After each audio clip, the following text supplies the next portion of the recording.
it's me, Alexa, and today we're going to be talking about Bangalore Days. Just so y'all know, this is indeed going to be a spoiler review, so if you've not seen the movie, I recommend that you watch it before watching this, because I'm going to give away some spoilers. I'm not going to go into too much. I plan on this being a pretty quick review. That's my goal. We'll see how long I ramble for, though. But yeah, so let's go ahead. Oh, and also stick around to the end to be introduced to our new rating system. Woo! So this is a 2014 Malayalam film directed by Anjali Menon and starring Nazriya Nazim, Dulquer Salman, Naveen Pali, Fahad Fasil, Parvati Teruvotu, as well as many other talented people. Let's talk about the movie. The story is, of course, about Nazriya, Dulquer, and Naveen's characters, who are named Divya, Arjun, and Krishnan in that order. They are three cousins who all dream of going to Bangalore. They all do get there in various different ways. Divya gets married, Arjun just kind of goes, and Krishnan gets a job there as a software engineer. So they all make it there, and Divya gets married to Fahad Fasil's character, who's called Das, but also goes by Shiva. There's our first spoiler, so hope you clicked away if you haven't seen it. Alright. So it follows the main three characters, and it goes just about their journey of kind of self-discovery as they kind of work their way through how different Bangalore is and just figure out their lives. Like, what do they want from their lives, and how are they going to go about getting it? It's a really nice, sweet coming-of-age movie, and I did really enjoy it. I do like coming-of-age movies, so this was something that I definitely enjoyed, though I do have some issues with it. I feel like I always do these days. Alright. But overall, I thought that it was a really well-crafted and well-done movie. I mean, cinematography-wise, phenomenal, as well as the lighting. It was always great. The story was really well written, and it all flowed together really well to have some nice plot twists near the end, with, of course, and throughout it, like with Das, as Divya and Das's relationship grows, we learn more about the both of them. It's really compelling to get, to where they end up. And then, of course, you have Arjun and Parvati's character, RJ Sarah, and then, of course, Krishnan with Manakshi, who's played by Isha Talwar, and, they have a whole little story going on there, and I think that it all works together, because whenever you have three, like, kind of separate storylines that are only kind of intertwined, it can get a bit confusing, and I don't think they did that at all in this film. I think they did a really good job of formulating the story and pacing it out so it all came to you very naturally, and it never felt, like, overwhelming or like there was too much going on. However, on the other end of that, it did sometimes feel a bit slow. And again, this is similar to what I said in my Lucifer review, that's not necessarily a bad thing. It is just something that it's not my favorite thing about a film. I do not mind slow films, and I love some slow films. It just depends on it.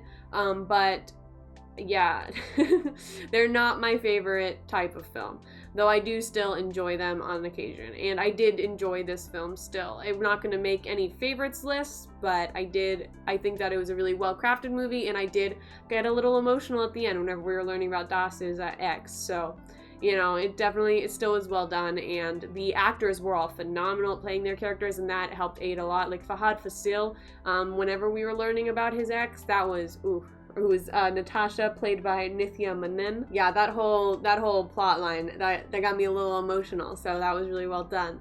And it was hugely due to his acting. He did a phenomenal job in that role, like with the emotions of it. It was really exceptional, and especially also her parents.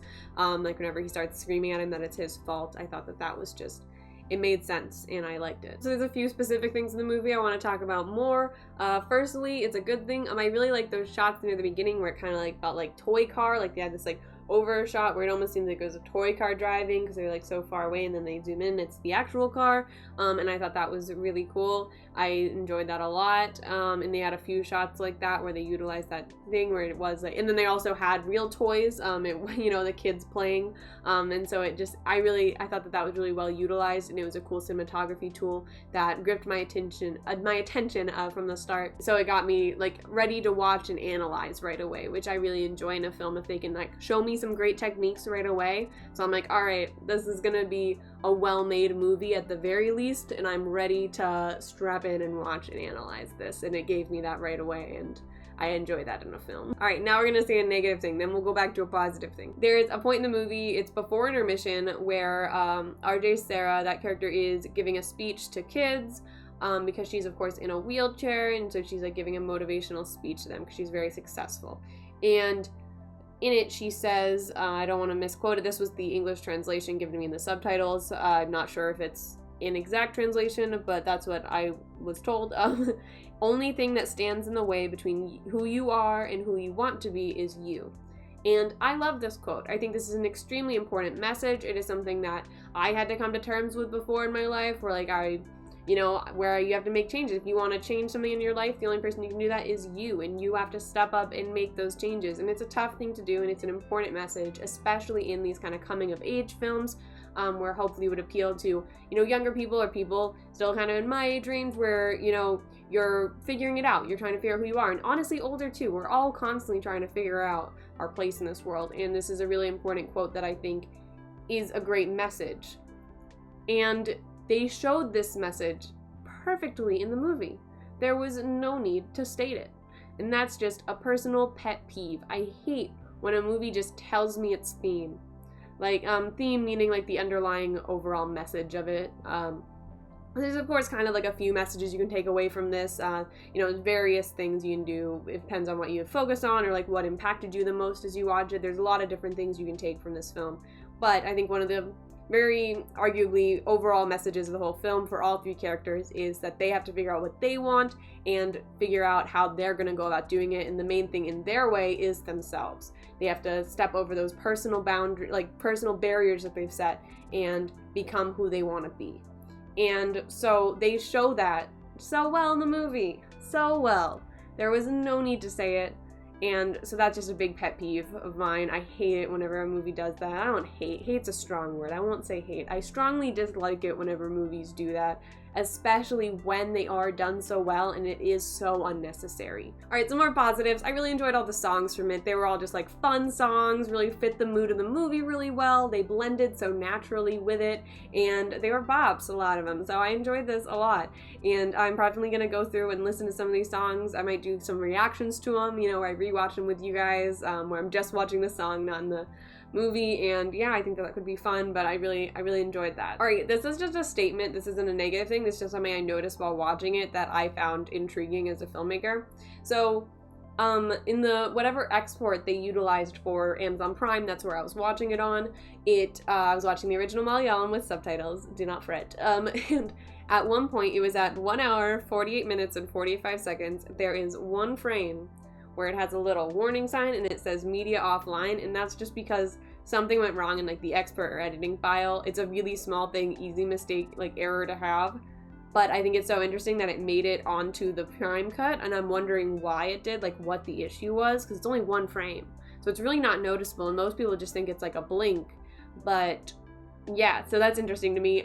It's not a bad thing at all. That's just like a statement of something I noticed. So yeah, I don't know.